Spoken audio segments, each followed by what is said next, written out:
Assalamualaikum warahmatullahi wabarakatuh. Alhamdulillah allazi hadana lihaza wa ma kunna linahtadiya laula an hadanallah. Wassalatu wassalamu ala asyrafil anbiya'i wal mursalin sayyidina wa maulana Muhammadin wa ala alihi wa ashabihi ajma'in. Qala Allah ta'ala fi kitabihil karim, a'udzu billahi minasy syaithanir rajim. Suratun anzalnaha wa faradnaha wa anzalna fiha ayatin bayyinatin la'allakum tazakkarun. Wa qala rasulihil karim khairukum man ta'allama al-Qur'an wa 'allamahu. Wa qala al-muallif wa nafa'na bihi wa bi'ulumihi wa asrarihi amin ya rabbal alamin. Al-Fatihah ila hadratin Nabil Mustafa Muhammad sallallahu alaihi wasallam wa ala alihi wa ashabihi wa zuriyatihi wa furu'ihi wa usulihi wa ila jami' ikhwanihi minal anbiya'i wal mursalin wal awliya'i wal syuhada'i was salihin wa sahabati wa tabi'in wa tabi'i tabi'in wal ulama'il amilin wal musannifin al mukhlisin wa jami'al malaikatil muqarrabin, khususan Syekh Abdul Qadir Al-Jilani wal Ghazali wal awlad al-sa'ah fil Jawa wal mufassirin wal muhaqqiqin wal mutasawwifin wal arifin billahi rabbil alamin, khususan muallif pengarang hazal kitab Kiai Haji Ahmad Nasrullah bin Kiai Haji Abdul Rahim, pengarang kitab Rawai'ul Bayan fi tafsir ayatil ahkam Syekh Ali As-Sabuni, pengarang kitab Al-Majmu' Syarah Muhazzab Syekh Abu Zakaria Yahya bin Syaraf An-Nawawi wa ala alihi wa ashabihi wa zurriyyatihi wa furu'ihim wa usulihim wa ghafarahum wa rahimahumullahu syai'un lillah wa lana wa lahumul Fatihah. A'udzu billahi minasy syaithanir rajim. Bismillahirrahmanirrahim. Alhamdulillahi rabbil alamin arrahmanir rahim maliki yaumiddin.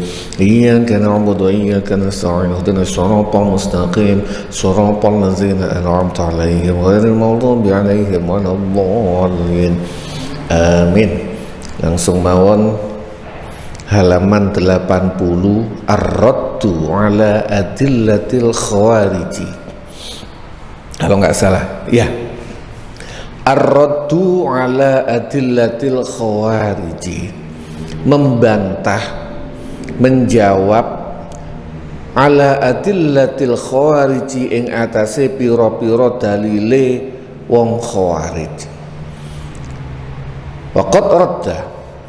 Waqad radda lan teman-teman bantah, teman-teman jawab, teman-teman balas sapa ahlus sunnah wal jamaah, mazhab ahlus sunnah wal jamaah, alal khawarij yang atase pendapatnya orang khawarij, bi adillatin kelawan pira-pira dalil, damighatin kang menghancurkan, taksimu kang meremukkan, zahrul batili ing gegere wong kang batil, wa tukhrisulan membungkam lan mendiamkan, kulla afakin ing saben-saben wong kang berpaling, asimin kang pendosa. Nulakhisu ngringkes sapa kita ha ing adillah fima ing darem barang yali kang bakal teko. Jadi sebelumnya ada kaum khawarij yang memberikan statement bahwasanya hukum rajam itu tidak ada dalam Al-Quran. Tidak ada dalam Al-Quran berarti tidak ada dalam syariat. Maka Ahlus Sunnah wal Jamaah ini, Ahlus Sunnah wal Jamaah itu semua, hampir semua umat Islam, kalau mazhab fikih itu minimal 4 mazhab, bahkan termasuk Daud Zahiri masuk, mazhab Syafi'i, Hambali, Hanafi, Maliki itu masuk Ahlus Sunnah wal jamaah. Pendapatnya mereka ini itu insya Allah satu pola pikir, kadang berbeda itu cuma di pernik-pernik toh. Nah ini semua sepakat dengan dalil-dalil yang paten. Pertama dalilnya, argumennya awalan, inna adama zikrir rajmi, bahwasanya inna adama zikrir rajmi, sak temene ora anane nyebut rajam fil qur'ani ing dalam Quran iku laya dulu ora nuduhaken apa adam ala adamil masyru'iyati ing atase ora anane den syariataken.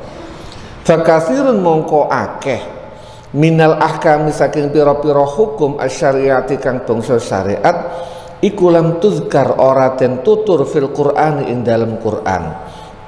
Wa innama bayyanat wa innama lan sak temene nerangaken ha ing ahkamus syar'iyyah apa as-sunnatu sunnah an-nabawiyah kang bangsa Kanjeng Nabi sunnah nabawi. Wallahu taala dan Gusti Allah taala wallahu taala lan Gusti Allah taala iku qad amara teman-teman merintahaken sapa Allah na ing kita bittibair rasuli kelawan manut Kanjeng Nabi Muhammad, manut maring Kanjeng Rasul, wal amali lan kelawan ngelakoni bi awamirihi kelawan pira-pira perintahe Kanjeng Nabi. Dalilnya wa malam ing barang atakang teka kum ing sira kabeh sapa ar-rasulu Kanjeng Rasul sapa Nabi fakhuzu mongko jupuo ngalapo sapa sira kabeh ing mah wa malan ing barang nah kang nyegah kum ing sira kabeh nah kang nyegah sapa Kanjeng Nabi sapa Rasul kum ing sira kabeh anhu saking ma fantahu mongko nyegah sapa sira kabeh. Dalil pertama, argumen pertama, bahwasanya tidak adanya hukum rajam dalam Al-Quran itu tidak menunjukkan bahwasanya tidak disyariatkannya hukum rajam. Kenapa? Karena banyak sekali hukum-hukum syariat yang tidak ada dalam Al-Quran tapi dijelaskan sama Rasulullah, sedangkan Al-Quran memberikan perintah, memberikan statement bahwasanya yang sampai kepada Rasulullah maka ambillah. Jika diperintahkan, jika Rasul memerintahkan maka laksanakanlah, jika Rasul mencegah maka tinggalkanlah. Jadi Al-Quran memberikan dalam bahasa sekarang mungkin ya, ini pola pikir, jangan disamakan dengan bayang pola pikir saja. Undang-undang memberikan kewenangan terhadap paling gampang bupati, memberikan kewenangan bupati untuk memberikan keputusan bupati. Maka jika yang dikeluarkan sama bupati perbub itu statusnya memang tidak ada dalam undang-undang, tapi bukan berarti perbub ini tidak berlaku. Kenapa? Karena perbub ini dilandasi oleh undang-undang. Sama, ini tidak jadi. Rasulullah, ayat rajam dan banyak sekali hukum itu tidak ada dalam Al-Quran yang kalau tadi kita sebutkan undang-undang, tapi dari Rasulullah. Yang Rasulullah ini, syariat ini dilandasi sama dari Al-Quran.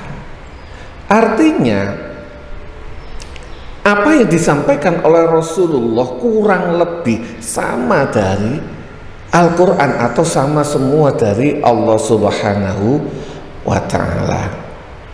Nanti ada ditekankan lagi, war rasul utawi Kanjeng Rasul iku muballighun wong kang nyampeaken anillahi saking Gusti Allah taala azza wa jal wa kullu ma lan saben-saben barang ja akan teko bihi kelawan ma wa kullu ma lan saben-saben barang ja akan teko sapa Kanjeng Nabi bihi kelawan ma innama huwa angin sak temene ma huwa yoma iku biwahyin kelawan wahyu samawiyin kang bangsa langit minal alimi saking zat kang moho ngerti al hakimi kang moho bijaksana wa ma yantiku lan ora ngucap sapa Kanjeng Nabi anil hawa saking hawa nafsunya in huwa angin sak temene ma iku illa wahyun kejaba wahyu yuha kang den wahyu akan. Apa yang keluar dari lisan Kanjeng Nabi itu tidak keluar berdasarkan hawa nafsu Kanjeng Nabi, tetapi itu semua adalah wahyu dari Allah Subhanahu wa taala. Dari dua ayat ini sudah dikonfirmasi bahwasanya yang keluar dari Rasulullah baik berupa teks Al-Quran maupun hadis itu semua adalah wahyu. Nabi tidak berbicara, tidak mengatakan sesuatu yang tanpa panduan dari Allah Subhanahu wa taala. Cuma bedanya, ini pernah ada yang tanya, apa bedanya Al-Quran sama hadis qudsi? Al-Quran itu kan dawuhnya Allah Subhanahu wa ta'ala. Hadis qudsi adalah hadis yang berbicara adalah Allah Subhanahu wa ta'ala. Sama, Al-Quran itu firman Allah, hadis qudsi juga firman Allah. Kenapa hadis qudsi tidak disebut Al-Quran? Sama-sama dari Allah, kenapa tidak dimasukkan aja dalam Al-Quran? Sama-sama dari Allah. Salah satunya Al-Quran itu baik isi. Ini salah satunya, banyak, ada 7 atau 8 yang membedakan. Jadi pertemuan Al-Quran itu baik isi maupun teks maupun cara baca itu ilahi, itu dari Allah langsung. Maka baca Al-Quran itu sempat saya sampaikan, not-notnya saja itu mempunyai efek. Maka ada orang ruqyah, kok iso wong loro dibacakan ayat ini itu bisa mempunyai khasiat penyakitnya bisa hilang, ruqyah atau pengobatan menggunakan ayat-ayat Al-Quran. Kenapa? Karena not ini bukan bahas masalah yang di luar nalar, tapi ini not yang ada dalam Al-Quran, karena ini kalam ilahi, kalam dari langit, bahasa sini itu dari langit. Ini mempunyai efek yang sangat dahsyat. Membaca Al-Quran itu teks maupun teks, cara baca maupun isi itu semua dari Allah. Sedangkan hadis qudsi itu isinya dari Allah, teksnya dari Rasulullah. Teksnya, maka kalau kita bedakan, kita samakan antara hadis qudsi dan ayat Al-Quran, beda sekali. Cara pembahasaannya Al-Quran itu cara pembahasaannya saja maupun not-notnya, nazomnya itu orang Arab zaman dulu pemuja syair, pemuja syair-syair itu dari notnya saja belum paham itu sudah terpesona. Begitu mereka tahu maknanya, banyak yang orang baru tahu maknanya, tahu cara bacanya, terpesona langsung masuk Islam. Banyak sekali yang jadi bahasa orang-orang zaman sekarang itu mampu untuk menghipnotis cara baca yang mungkin ya salah satunya yang baca benar-benar bukan cuma hanya lisan tapi hatinya bersih, insya Allah mempunyai efek. Tapi kalau cuma bacanya itu sekedar lisan, mungkin efek ada, efeknya tetap akan ada. Al-Quran itu tidak akan ada yang sia-sia, pasti ada efeknya, cuma tidak sedalam sekuat Al-Quran yang dibaca dari hati. Itu bedanya. Nah, apa yang keluar dari Rasulullah itu semua adalah wahyu. Wa kaifa yakunu, wa kaifa yakunu lan hali kaya apa ana apa ar-rajmu rajam iku ghairu masyru'in ora den syariataken.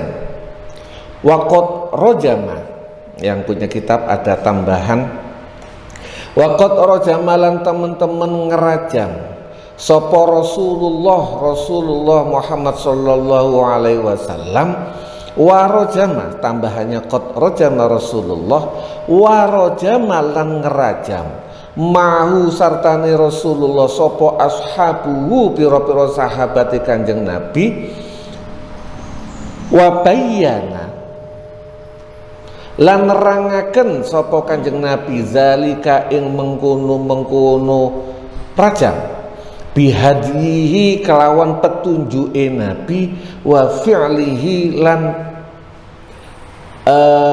tindakannya Kanjeng Nabi. Bagaimana mungkin bahwasanya rajam itu tidak disyariatkan, padahal Rasulullah sendiri yang melaksanakan. Ini sudah, makanya kemarin derajat hadisnya tentang peristiwa ini mutawatir karena Rasulullah sendiri melaksanakan keputusan ini dan para sahabat juga melaksanakannya. Setelah itu Nabi juga memberikan keterangan, menjelaskan dengan sabda dan tindakan-tindakan Rasulullah. Artinya apa? Konkret. Peristiwa Nabi melaksanakan, bukan cuma dawuh tapi dilaksanakan. Artinya apa? Konkret sekali, nggak bisa dipungkiri. Bisa saja misalnya Pak Lurah, ini contoh, Pak Lurah merintahkan kerja bakti. Ada orang mosok sih kerja bakti, tapi jika Pak Lurah habis bilang besok kerja bakti, orangnya datang melok, itu sudah gak bisa dipungkiri berita ini. Dia datang,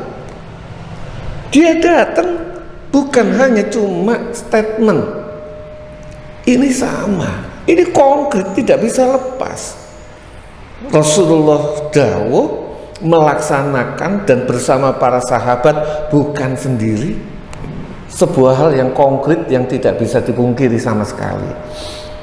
Tsumma inna muhimmatar rasuli, mongko nuli sak temene tugas misi muhimmatar rasuli, misi Rasulullah sallallahu alaihi wasallam iku qad bayyana, teman-teman wis nerangaken ha ing muhimmah apa Al-Qur'anu Qur'an bi qoulihi ta'ala kelawan dawuh Gusti Allah taala wa anzalna ilaika dzikra, wa anzalna lan nurunaken sapa ingsun ilaika maring sira Muhammad az-dzikra ing Qur'an litubayina supaya njelasaken sapa sira linnasi maring menungso ma ing barang nuzila kang den turutnaken apa ma ilahi maring nas wala'allahum lan menawa-nawa nas iku yatafakkarun padha gelem mikir.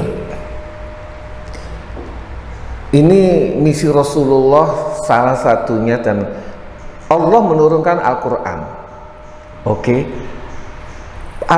Orang mungkin dari bahasa Al-Quran banyak yang langsung paham, tapi banyak juga yang tidak langsung paham.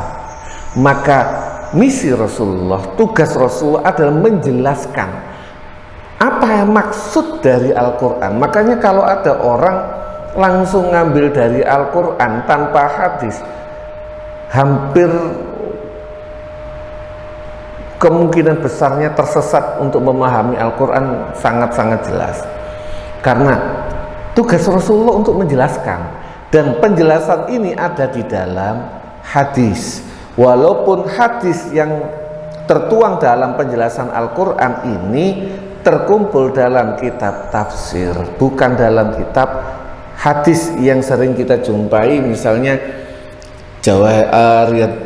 Riyadhus Shalihin dan sebagainya, jarang menerangkan Al-Quran. Tapi hadis itu biasanya terkumpul dalam kitab tafsir. Ada hadis tafsir Al-Quran dengan riwayat, bahasanya begitu. Menafsiri Al-Quran, menerjemah Al-Quran itu gak boleh sembarangan, harus ada panduannya. Salah satu panduannya adalah hadis, ada berdasarkan riwayat. Maka dalam sebuah hadis, barang siapa menafsirkan Al-Quran sesuai dengan pemikirannya, menafsir Al-Quran berdasarkan logikanya sendiri tanpa panduan riwayat, falyatabawa maq'adahu finnar, maka siap-siap untuk pesen tiket di neraka. Jadi menafsirkan Al-Quran itu nggak sembarangan, harus ada panduannya. Walaysa qaulu Rasulullah, walaysa lan ora ono apa qaulu Rasul, qaulu Rasuli, dawe Rasulullah, khuzu anni, khuzu ngalapa sapa sira kabeh anni saking ingsun, khuzu ngalapa sapa sira kabeh anni saking ingsun. Qad ja'ala, teman-teman dadekaken sapa Allah Gusti Allah, lahunna maring zina, para pezina, sabilan ing dalan.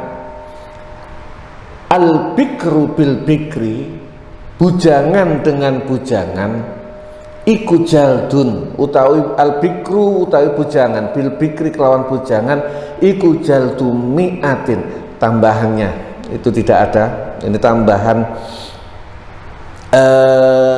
hadisnya. Al bikru bil bikri, utawi bujangan, bil bikri kelawan bujangan, iku jaldu mi'atin, dijilid, dipukul 100 kali. Wanaf yusanatin, lan den asingkan 1 tahun. Wafihi, lan di dalam hadis khuzu anni ini tambahannya, wasayyibu utawi wong kang wis duwe bojo, bisayyibi kelawan wong kang wis duwe bojo, jaldu mi'atin, dipukul 100 kali, warrojmu, lan den rajam. Ini hadisnya. Ini ketika ayat tentang zina di awal-awal Islam yang bunyinya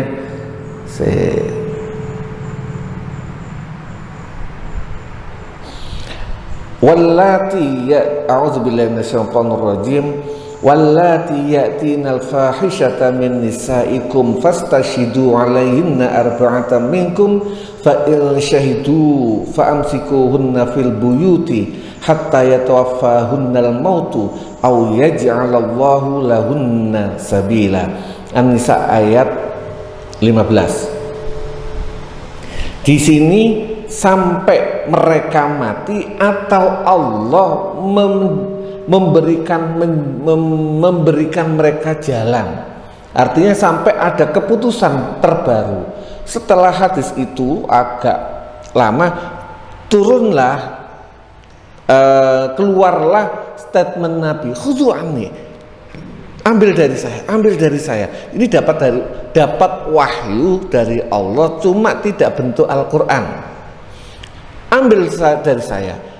Yang bujangan dengan bujangan dipukul 100 kali dan diasingkan 1 tahun, yang sudah pernah menikah dan dalam posisi menikah dipukul 100 kali dan dirajam.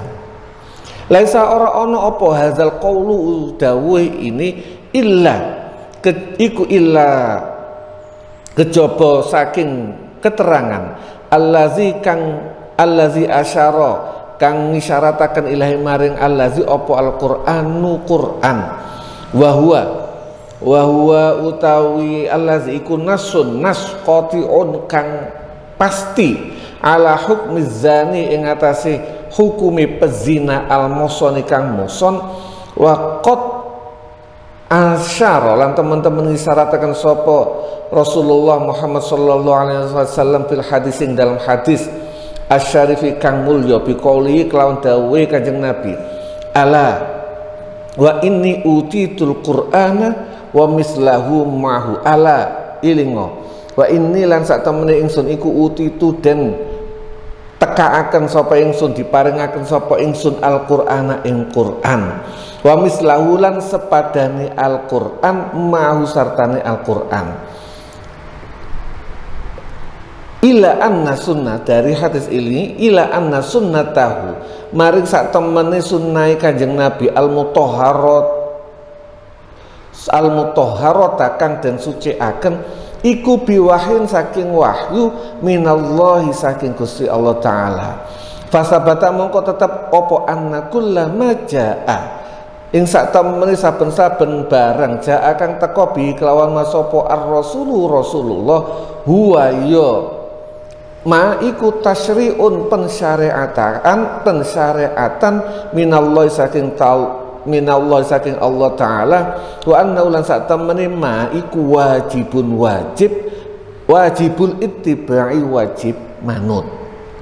Maka dari berbagai argumen ini menjelaskan bahwasanya intinya semua yang keluar dari Rasulullah adalah wahyu dari Allah dan syariat dari Allah Subhanahu wa ta'ala.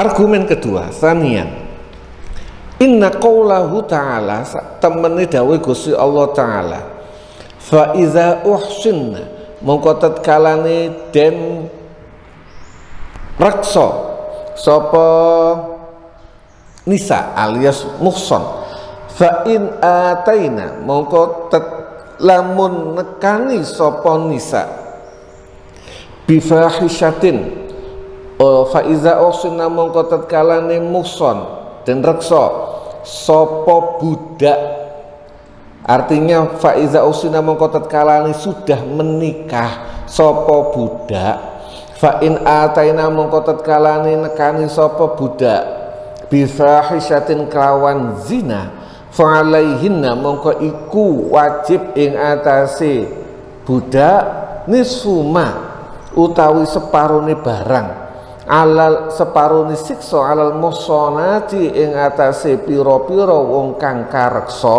alias muslim merdeka yang sudah menikah bayanima minal azabi saking siksa.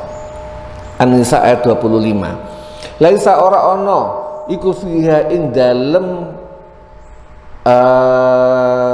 ayat dalilun utawi petunjuk alama ing atase barang kala kang ngucap hu ing masopal khawariju kaum khawarij min adami masyru'iyatir rajmi saking ora anane den syariatakane rajm. Fa innal ayata mongko sak temene ayat al karimata kang mulya iku qad asyarat teman-teman ngisyarataken apa ayat ila annal murada maring sak temene kang den karepaken bil azabi kelawan siksa huna ing dalam ayat iku al jaldu pukulan lar rajmu olah rajam bidalil tanswifi kelawan petunjuk setengah menyetengahno fil uqubati ing dalem siksaan. Wallahu ta'ala lan Gusti Allah ta'ala iku ya'lamu ngerti annar rajma ing sak temeni rajam iku layun sofu ora den separo aken wala yumkinu lan ora mungkin linnasi maring menungso apa ayu mayitu yang to mateni mematikan sapa nas insanan ing menungso liyane nisfa mauti ing separone matine insan. Padahal lamun kono nuduhaken apa al aklu akal wal fahmu lan pemahaman as-salimu kang sehat ala annal murad ing atase kang den karepaken bihazihil uqubah kelawan inilah siksa iku al jaldu jilid larrajmu olah rajam. Orang Khawarij kemarin berargumen ayat ini orang budak perempuan itu ketika mereka sudah melaksanakan sudah menikah, budak itu bisa menikah dengan berbagai macam syarat. Budak itu kan milik majikannya. Nah, kadang budak ini majikannya ini bisa menikahkan dengan budak lain dengan hitung-hitungan. Nanti anaknya nanti kena, kamu boleh nikah nanti kalau punya anak milikku, ada dengan berbagai macam hitung-hitungan, ada namanya budak mukatab dan sebagainya berdasarkan kontrak ketika dia nikah boleh. Nah, ketika mereka sudah menikah, dinikahkan sama budak yang lain, ternyata budak ini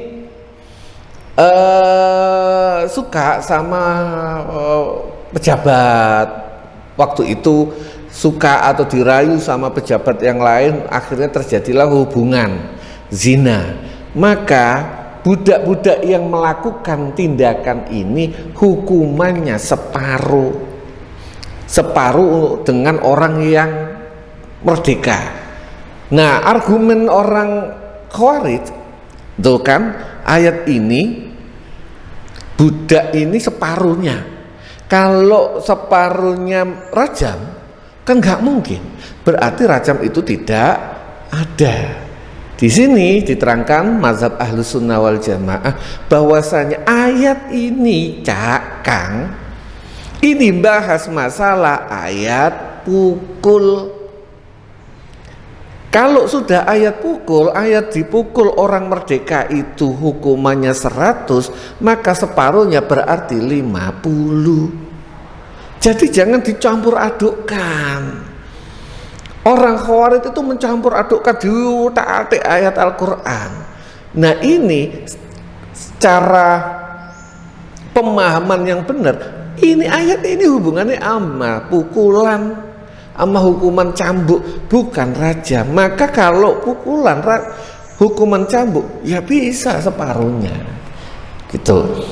Batu jiladu mongko den jilid sopo al amatu budak budak perempuan al mutazawwijatu kang menikah khamsina ing 50 apane jaldatan pukulane cambukane. Watu jelatulan den jilid den cambuk sopo al hurratu wong kang merdeka al bikru kang bujangan mi'ata jaldatin ing 100 cambukan.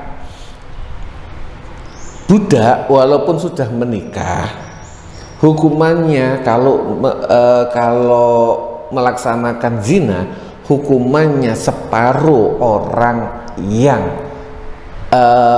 merdeka walaupun sudah menikah. Rahasianya apa di situ?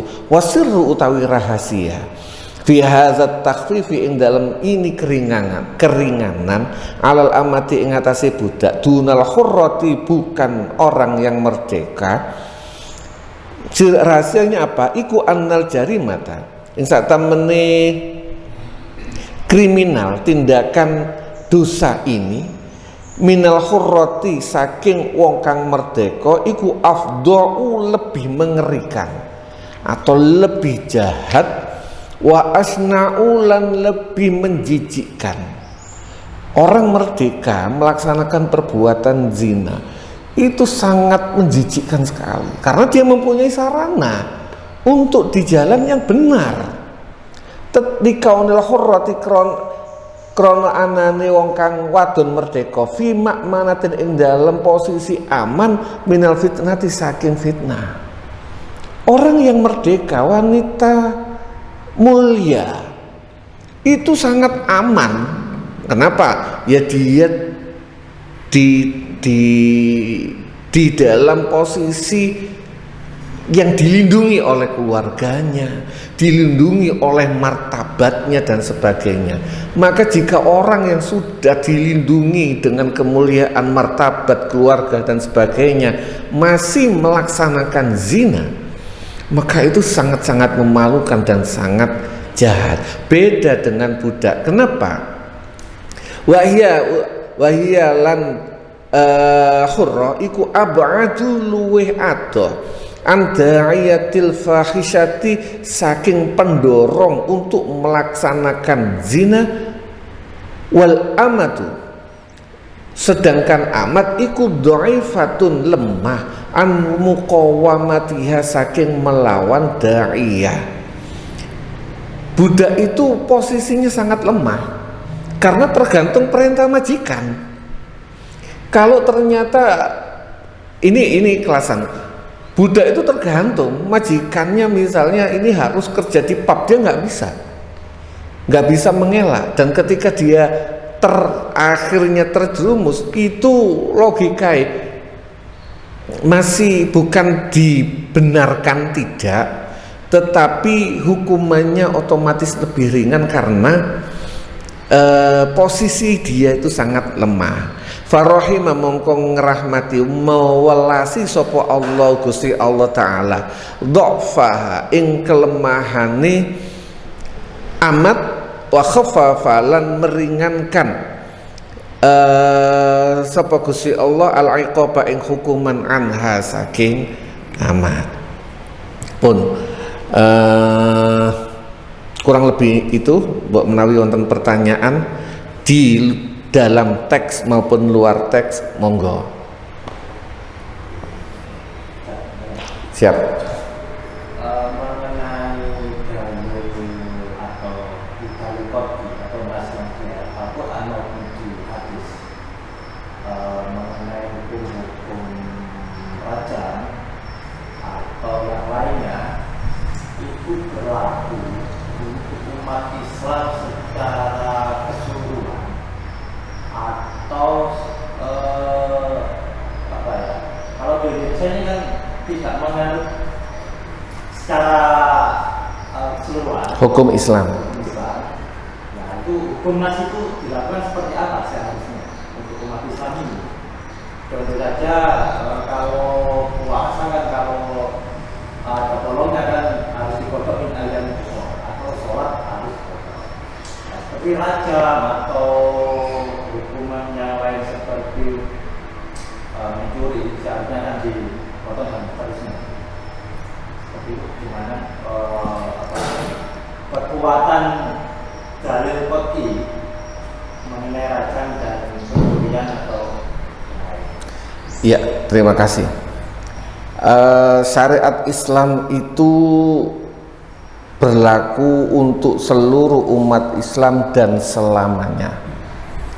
Nah, bagaimana kondisinya ketika hakim itu tidak melaksanakan syariat Islam?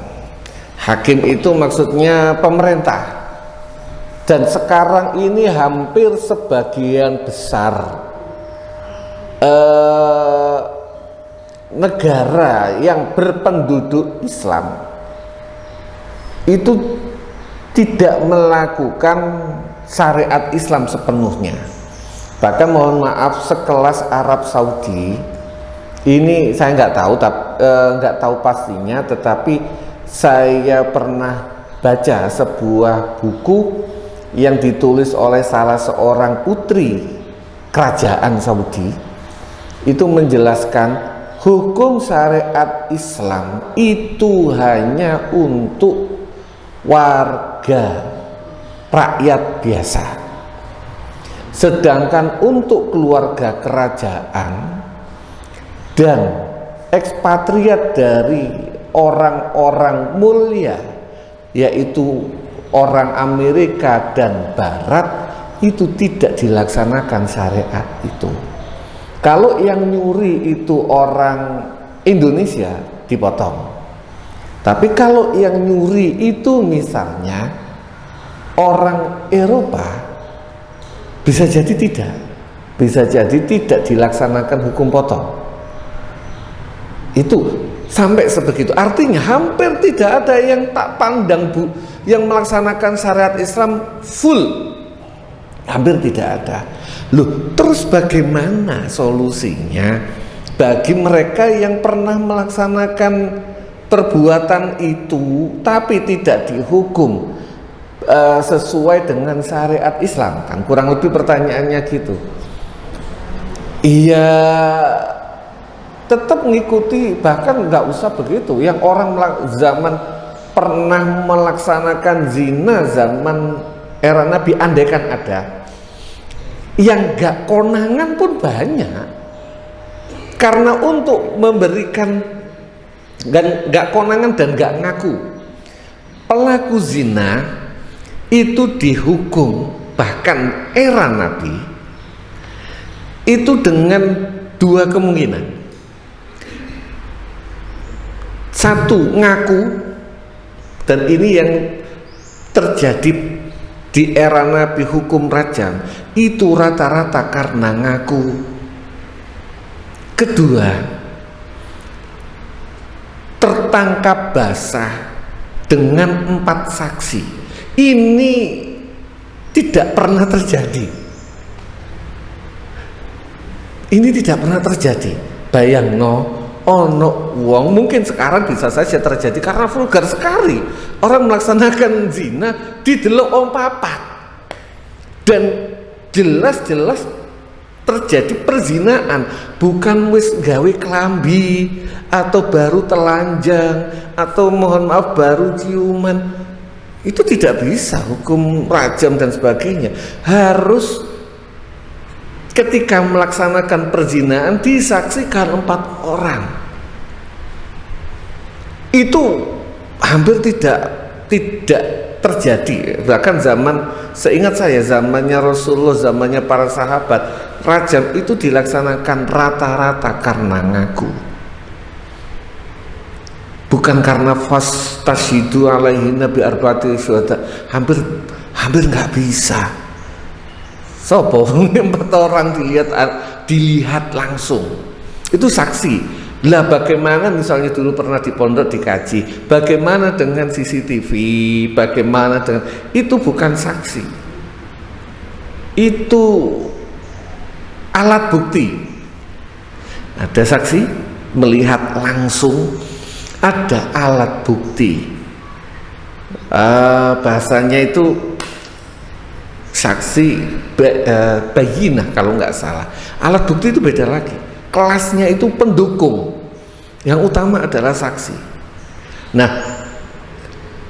mungkin itu rahmat Allah juga bagi mereka yang sudah melaksanakan perbuatan kriminal baik zina dan sebagainya, ternyata tidak Allah berikan ditaruh di hukum syariat Islam. Tugas dia apa? Taubat, agar diampuni sama Allah. Taubat, istighfar, perbanyak, sehingga bisa jadi orang pelaku zina pernah melaksanakan zina, tobat dan merasa dirinya kotor, itu posisinya di hadapan Allah bisa jadi lebih tinggi dibandingkan kita yang nggak pernah melaksanakan itu tapi merasa diri kita wong bener. Bisa jadi dia lebih mulia karena dia merasa dirinya kotor. Kita sing rumangsa wong apik bisa jadi kalah sama mereka. Tugas mereka bagi para pelaku kriminal, apapun itu zina dan sebagainya, apa? istighfar dan berharap diampuni Allah Subhanahu wa taala. Mungkin itu rahmat Allah, tidak dilaksanakan syariat. Kenapa ya gak bisa ngotot juga? Andaikan misalnya contoh, andaikan ya di Indonesia dilaksanakan hukum rajam hanya untuk orang Islam. Orang-orang sing setengah-setengah Islam, sing Islam KTP keluar Pak teko Islam. Wong sing gak Islam gak apa-apa. Sangat-sangat mungkin. Iya, santri mungkin iso ngaku. Kalau mereka yang setengah-setengah, ngambillah jalan paling gampang, keluar teko Islam. Itu mungkin rahmat Allah dan sebagainya, wallahu alam. Kalau saya selalu beranggapan ayo kita husnuzon nang Gusti Allah. Kita ditaruh di negara Indonesia dengan syariat yang seperti ini, walaupun kita mungkin pingin lah seperti yang ideal, tapi ternyata karena kita negara kesatuan nggak bisa ngotot melaksanakan syariat Islam sesuai dengan syariat Islam yang sebenarnya. Mungkin juga ini settingan Allah karena rahman rahimnya Allah terhadap umat Islam era sekarang. Mungkin wallahu a'lam. Tugasnya apa? Tobat. Itu insya Allah. Apakah Allah memaafkan? Itu hak prerogatif Allah. Tapi versi orang tasawuf harus kudu kuat rojaknya. Versi orang tasawuf harus optimis, harus husnuzon nang Gusti Allah, husnuzon bahwasanya Allah ngapura, sehingga tidak perlu sampai orang itu ini kasus. Ada film kalau nggak salah, walaupun saya itu nonton film Indonesia itu kadang-kadang cuma sekilas. Adalah film apa saya lupa. Aku tinggalkan engkau ya Allah atau apa. Ada orang itu perempuan ngikuti ajaran Islam dari awal, bener di kalau nggak salah nggak di pondok, di itu dia pakaiannya jilbab dan sebagainya. Terus suatu saat ketika kuliah atau apa, dia diperkosa atau apa saya lupa, melaksanakan itu. Dia merasa dirinya kotor sehingga akhirnya ditinggal plus. Aku wis kadung kotor, lapo aku melok tetap menjalankan wong kadung rusak. Wong bisa jadi karena dengan tidak dilaksanakan syariat Islam sehingga saya tidak bisa masuk surga gara-gara sudah kotor. Akhirnya dia belas. Bahkan dalam film itu sekilas kalau nggak salah nih, tanda kutip nantang Gusti Allah juga. Komentarnya sangat jauh. Ini akan membuat orang tambah gak karu-karuan. Maka apa? Tobat dan yakin, optimis Gusti Allah ngapura. Itu versi tasawuf. Beda sama versi yang meden-medeni. Akhirnya malah kawaden wis sisan, jagur sisan. Akhirnya orang itu kalau nggak salah dalam film ya. Tapi bisa jadi itu berdasarkan realita, diambil dari realita, akhirnya wis sisan dadi genggek sisan golek duit teko kono. Itu bisa saja terjadi. Kurang lebih ngoten. Ya, monggo. Kalau nggak ada nanti di monggo. Tadi keterangannya yang masuk di hadis Qudsi itu kan sama-sama wahyu dari Allah. Ada yang wahyu langsung tertulis di Al-Quran. Nah, lima yang turunnya wahyu yang ke hadis Qudsi itu apakah ini komunikasi langsung gitu sama Nabi sama Allah, atau juga turun ke malaikat itu secara riwayat? Siap, terima kasih. Insya Allah semuanya melalui malaikat. Cuma Al-Quran itu spesial dan itu beda. Nabi setiap kali menerima Al-Quran itu berat, sampai pucat, gemetar, berkeringat. Kalau ayat Al-Quran ini dahsyatnya kalam ilahi. Ini bukan ucapan remeh-remeh. Ini teks, cara baca dan isinya itu langsung dari Allah, sehingga ketika menerima wahyu yang berupa Al-Quran, Nabi itu berat, bahkan beberapa kali pingsan. Menerima wahyu itu berat sekali. Jangan dianggap remeh, langsung enak kepingin menerima wahyu, tidak. Nabi itu berat sekali ketika menerima wahyu, sering pingsan, saking abote bahwa Al-Quran ini berat. Yang pegang Al-Quran itu berat sekali. Nabi itu pingsan, sehingga ketika disampaikan sama Rasulullah, ini Al-Quran, dan para sahabat paham ini Al-Quran. Sedangkan dari ketika teks yang hadis qudsi itu biasa. Misalnya ada contoh, walaupun tidak pasnya, tapi misalnya tiba-tiba Nabi, Bilal, kon niku nglakoni apa sih? Kenapa Nabi? Aku krungu trompamu di surga. Ini kan wahyu dari Allah melalui media apapun itu. Atau misalnya hadis tentang zikir berjamaah. Suatu saat, kalau nggak salah yang meriwayatkan itu Muawiyah. Sore-sore Muawiyah itu mempunyai rutinan zikir bareng. Rutinan, banyak zikir bareng habis sholat asar. Itu rutinan kayak jenengan di sini. Tiba-tiba Rasulullah datang ke lokasi itu. Lapor.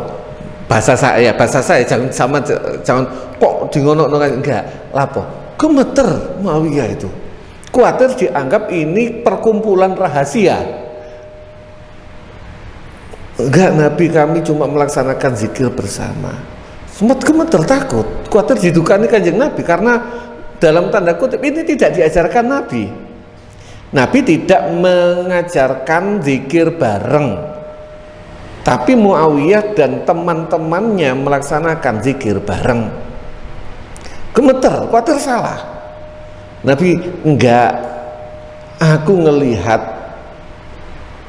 malaikat itu ada di atas rumah ini, ngerubungi kalian semua.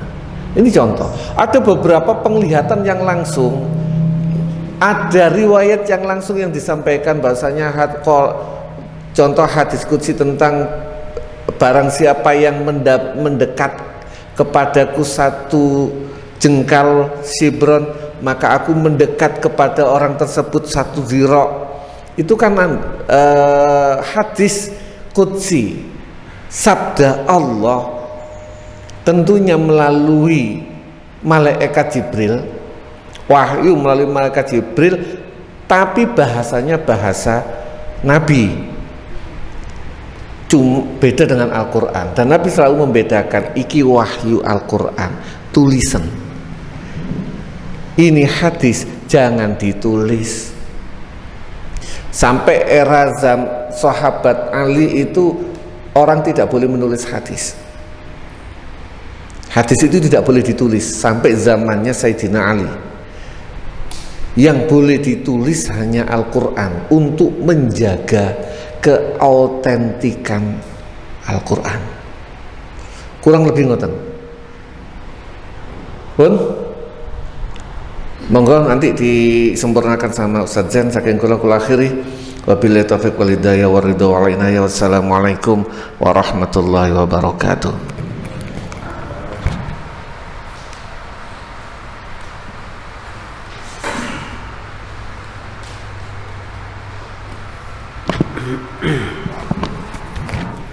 Alhamdulillahirabbil alamin. Ramadan kurang 40 hari lagi insyaallah. Ayo kita persiapkan ya. Saya berkali-kali ngomong seperti ini sebenarnya bukan untuk panjenengan, tapi untuk saya sendiri ngelingno. Ramadan kurang 40 hari, kita persiapkan diri kita untuk meraih, untuk panen di bulan Ramadan. Nanti sebulan lagi lah kita rancang Ramadannya kayak apa pengajiannya. Saya pernah baca tentang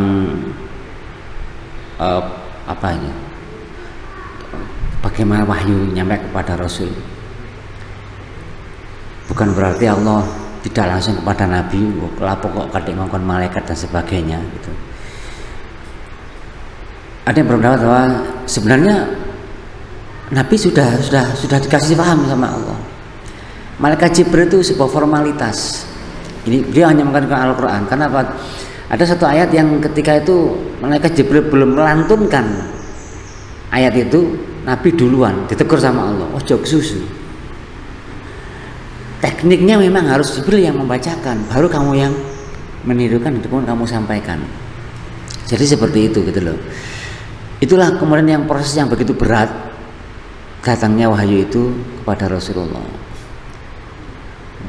Dan beratnya wahyu itu menunjukkan betapa luar biasanya Al-Quran masuk ke dalam kalbu seseorang.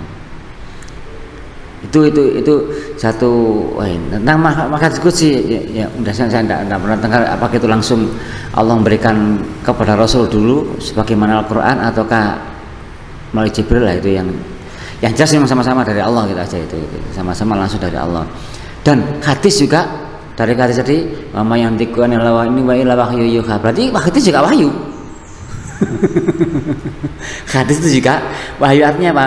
Nabi itu ketika ngendikan ora asal ngomong koyok kula duduk karepe dhewe, tapi itu semua adalah perintah Allah, wahyu. Bagaimana proses wahyunya? Beda dengan Al-Quran, beda dengan hadis qudsi, itu loh, beda. Ini mungkin ini hanya mungkin ini sih. Seperti orang sekarang mungkin dapat jarine dapat ilham, kan maka iso ngomong sih, mbah kok maka moro ngomong ngono, pada gak kepikir sedurungnya. Bisa jadi seperti itu. Gitu loh.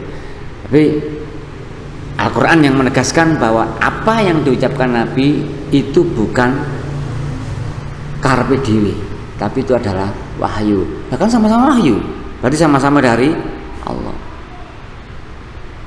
Hanya persoalannya hadis Allah kan jaga keotentikannya. Tapi kalau Al-Quran dijaga oleh Allah keotentikannya. Itu aja bedanya gitu loh. Sehingga kemudian muncul ini hadis-hadis palsu dan sebagainya. Keotentikannya memang tidak dijaga oleh Allah. Tapi yakinlah bahwa ketika hadis itu sahih bahwa itu dari Allah. Berdasarkan ayat tadi itu, Nabi nggak pernah ngendikan kecuali itu adalah wahyu dari Allah. Maka dari sini kemudian ahli syariat juga mengatakan bahwa hadis qauli itu dianggap lebih kuat untuk dijadikan pijakan hukum daripada hadis yang fi'li ketika sama-sama atau pertentangan antara qauli dan fi'li, yang dipakai mana yang qauli berdasarkan ayat tadi wa ma yantiqu. Itu sekitar yang saya tahu nih, barangkali kurang lengkap nih, ngapunten ada nih anjani ngajine kurang nih. Alhamdulillah nih, recep-recep kita masih ditakdir Allah untuk bisa ngaji. Allahumma barik lana fi Rajab wa Sya'ban wa ballighna Ramadan.